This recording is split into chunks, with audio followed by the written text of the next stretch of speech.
Good morning.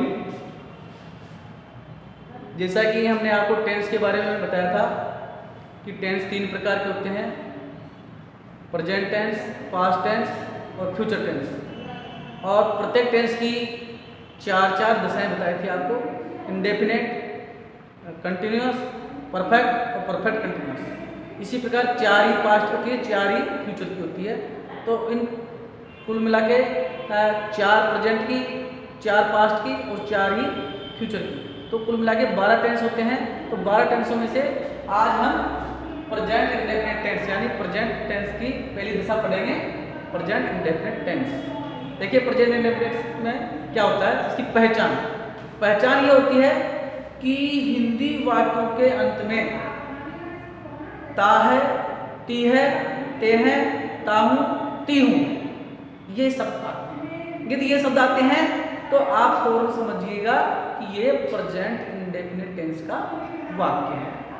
आगे बात सुनिए, इस टेंस में सार्वकालिक सत्य, ऐतिहासिक तथ्य और स्वभावतः, आदतः और भविष्यकालीन घटनाएं यानी भविष्यकालीन प्रायोजित कार्यक्रम होते हैं, उनके लिए हम इस टेंस का प्रयोग करते हैं।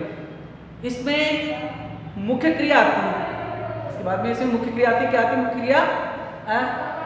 वर्ब की फर्स्ट फॉर्म, मुख्य क्रिया, मेन वर्ब इसको बोलते हैं। वर्ब की फर्स्ट फॉर्म आती है, इसमें फर्स्ट फॉर्म का इसमें प्रयोग करेंगे। आगे बात सुनिए, मुख्य क्रिया की जब फर्स्ट फॉर्म आएगी तब हम इसमें एक वचन जो करता होगा, ही, सी, इट, नेम, उसमें पर क्या जोड़ेंगे? एस या ईएस। अब प्रश्न ये उत्पन्न होता है हमारे साथ में कि एस या ईएस किन किन क्रियाओं में जोड़े? जिन क्रियाओं के अंत में O, S, double S, S H, C H, X, Z, यदि ये है क्रियाओं के अंत में, तो हम उन क्रियाओं के साथ में एक वचन कर्ता के साथ में पर क्या जोड़ेंगे? ईएस जोड़ेंगे। कई क्रियाएं ऐसी होती है जिनके अंत में वाई होता है, तो वाई को हटा करके हम क्या जोड़ेंगे? आईईएस जोड़ेंगे।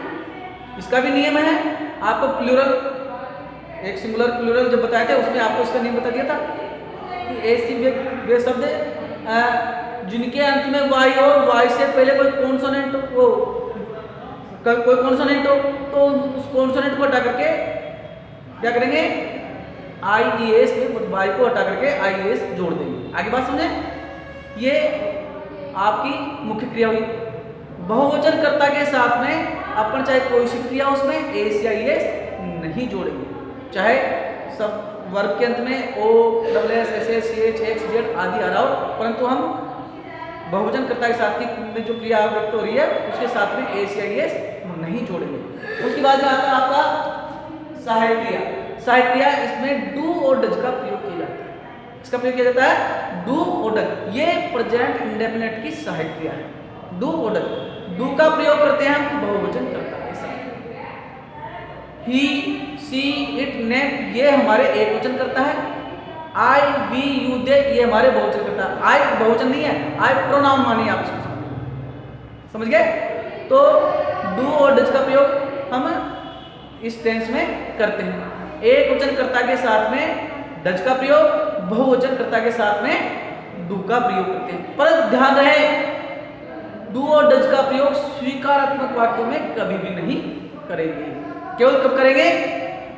नकारात्मक वाक्य, प्रश्नवाचक वाक्य और प्रश्नवाचक नकारात्मक वाक्यों के साथ। स्वीकारात्मक वाक्यों में कभी भी डू डज का प्रयोग नहीं करेंगे, इस बात का विशेष ध्यान रखें। और एस या ईएस भी नहीं जुड़ेगा।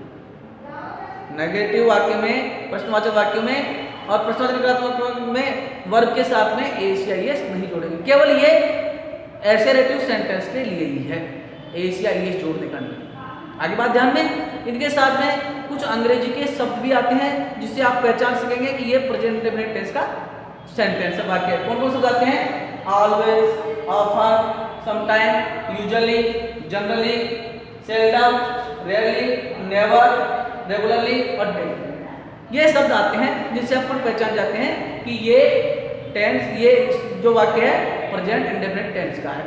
अब इसका सूत्र और वाक्य एसरेटिव के, नेगेटिव के, इंटरोगेटिव के और इंटरोगेटिव नेगेटिव के। ये वाक्य आपको अगले वीडियो में बताएंगे।